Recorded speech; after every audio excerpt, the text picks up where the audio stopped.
මිහින්තලාව තම්මන්නාව වැවේදී අකුණු සැර වැදීමෙන් පුද්ගලයන් තිදෙනෙකුට සිය ජීවිතයෙන් සමුගන්න සිද්ධ වෙලා. මේ දේ සිද්ධ වෙලා තියෙන්නේ ඊයේ පස්වරු කාලයේ. 7 දෙනෙකුගෙන් පමණ යුත් පිරිසක් වැවේ මාළු අල්ලමින් ඉන්න වෙලාවේ තමයි අකුණු සැර වැදිලා තියෙන්නේ.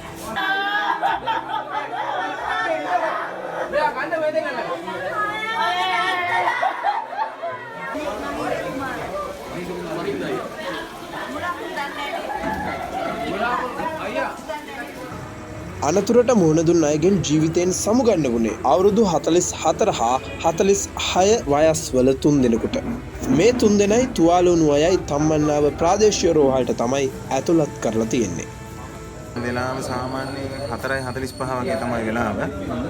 ඒ වගේ වෙලාවේ පොඩි වර්ෂාවක් සාමාන්‍ය විදියට ඇදහැලෙමින් තිබුණේ. ඒ වෙලාව එකපාරටම රතිඤ්ඤා පුපුරන වගේ හඬක් ආවා. එතනින් පස්සේ නම් මට ලොකුවට මතක නැහැ. මම නිකන් පොඩ්ඩක් අඩසිහියෙන් වගේ හිටියේ. සාමාන්‍ය සිහියෙන් වගේ තමයි හිටියේ. මට චුට්ටක් කම්පනයක් වගේ තිබුණා. ඒක තමයි පොඩ්ඩක් මතකෙ තියෙන වෙලාව.